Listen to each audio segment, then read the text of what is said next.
Are you in a hard season of your practice? I did an Instagram story a while back just about hard seasons, and you guys seem to love it. So I thought it would be really helpful to dive deeper into the hard seasons nobody talks about as private practice owners. So I'm Amy Plano. I'm the reimbursement dietitian, and I help dietitians get credentialed, build the shit out of insurance, and make the money they deserve. With that being said, there is a lot that happens in the messy middle of starting, growing, and scaling a private practice. And I don't feel as mentors, we talk about that as much as we should. And so I don't want to just talk about it today. I want to give you some tactile suggestions for how to move through, or let's just say how I move through, right? Because your version of hard and your seasons of hard are going to be different than everybody else's seasons of hard. So today I'm going to speak from the heart.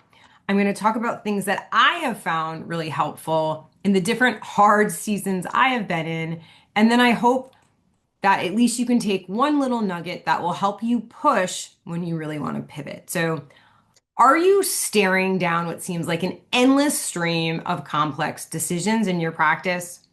Are you caught in the fog of a significant transition? You might be transitioning from your full-time hustle to your side hustle. You might be adding in some additional hustles to that full-time hustle, or you might be hiring. You might be struggling with difficult people, difficult patients, challenging situations that feel way outside of your comfort zone. If so, welcome to the reality of running a nutrition-based private practice.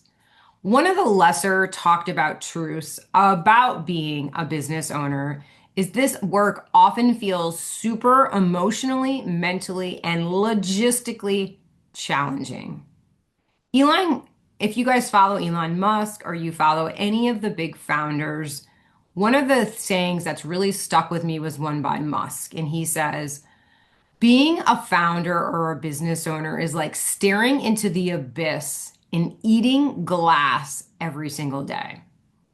What does that really mean? Well, as practice owners, the abyss represents the unknown, all of the uncertainty that comes from creating something from scratch. The glass, well, the glass is the brutal truth that often the painful problems demand your time, energy, and grit.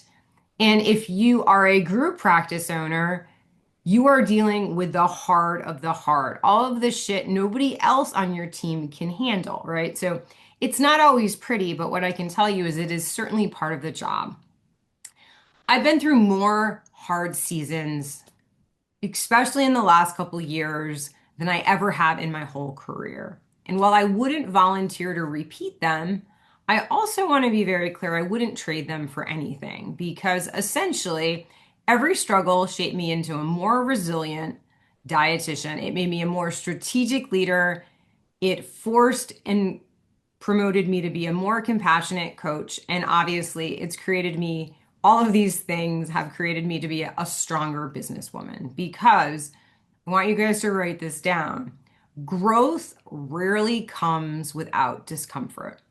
In every single time I came out on the other side of the flaming dumpster fire of shit, something better awaited for me. But let's be honest. Let's be painfully honest that the journey through the hard stuff sucks while you're in it. And we all want to fast forward to the part where things feel safe, stable, and easy again. So today, instead of naming all of the hard seasons Amy P has been through, I want to share some of what helped me move through them. And I want to be very clear, these are not magic solutions, but they are practices that have grounded me, and I think they might help you too.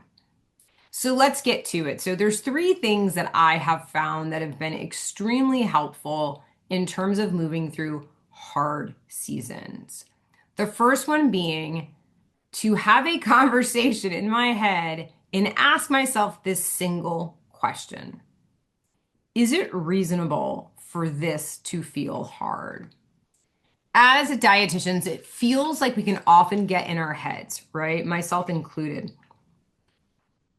We tend to be our own worst enemies. That's why I like to stop and ask this question. Is it unreasonable that this feels so difficult? Because often it's not.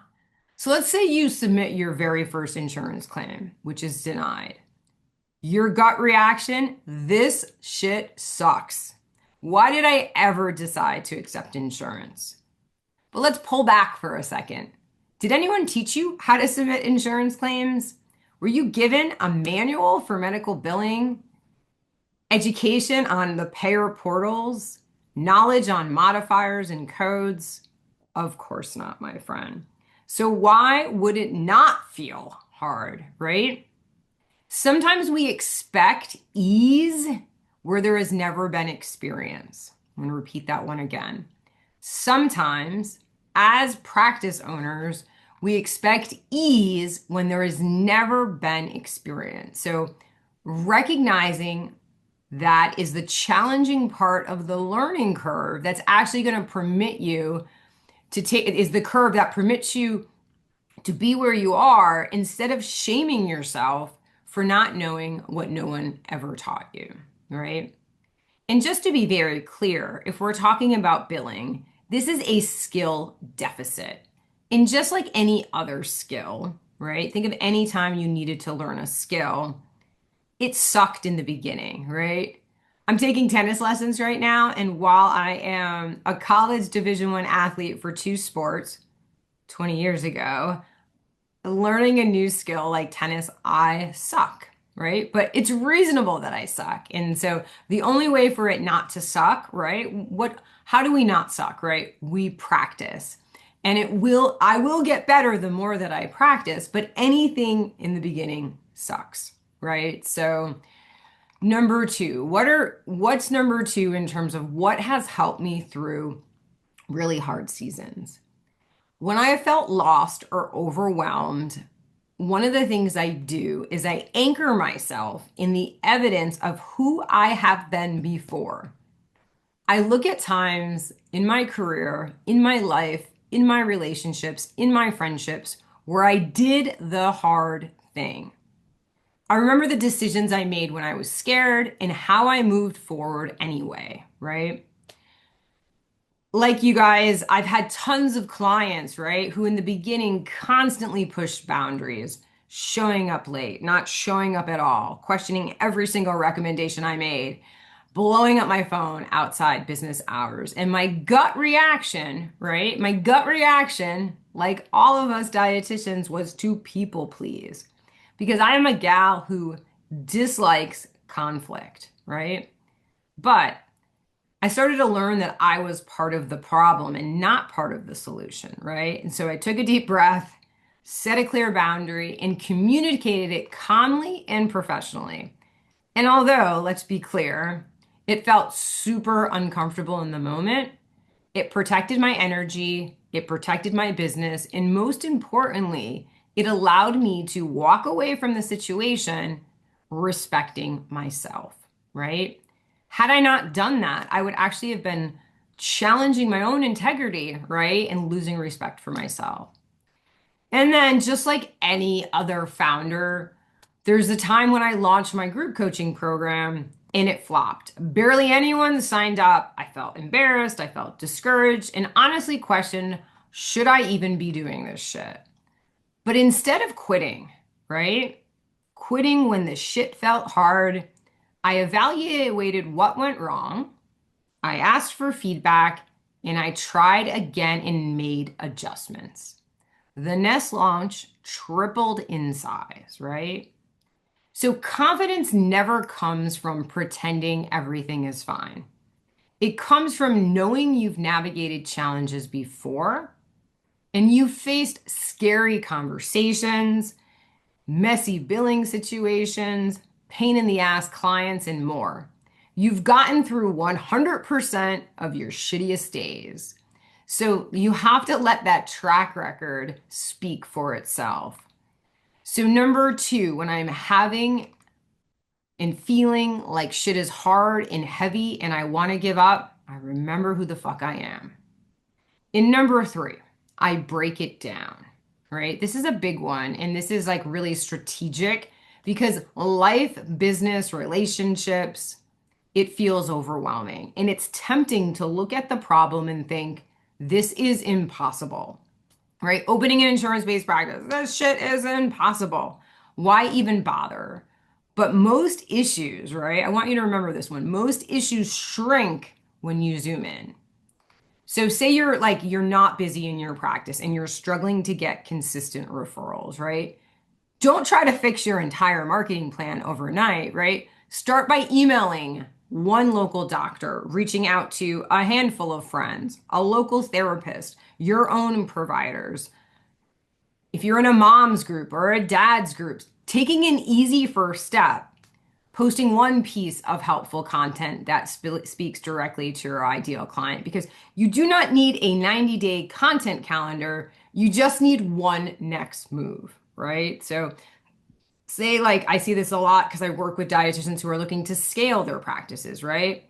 If you're feeling stuck with writing your policies and procedures, right, that can feel like a very daunting process. Instead of tackling the whole handbook, open up a Google Doc and just outline 3 key sections you want to include. That's it. The win is in the start, not in the perfection. All right, I'm going to say that again. Tattoo it on your forehead.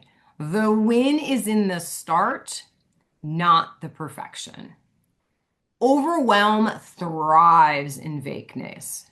Clarity happens in motion. So all you need to do is break it down and just take the next step. Momentum will push you forward and this shit will not feel as hard as it is. So whatever season you are in, dietitian, whatever season that is, you are not alone and you are not failing. This is the work of private practice. This is what growth looks like. And if you're in the hard part right now, words of wisdom, keep going, keep pushing. Now is not the time to stop because the version of you that comes out on the other side of all of this is going to be the best version of you.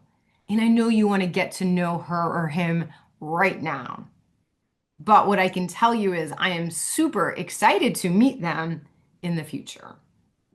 So let's just recap because I am a gal that loves a really good summary. So what are some things that I do when my business, my life, my everything feels like it's out of control and really hard to manage and I want to quit?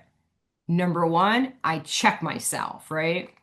I ask myself, is it reasonable that this shit feels hard? And 99% of the time, it is. There's a reason.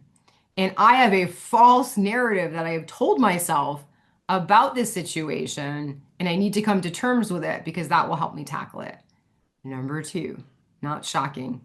I remember who the fuck I am and what I've done and what I have accomplished so far. In number three, I chunk that shit down, right?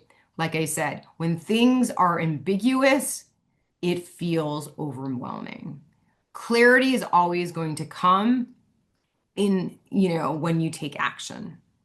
So I know this was a heavier one, but I've seen so many dietitians in this particular season, right? And I know firsthand what it feels like.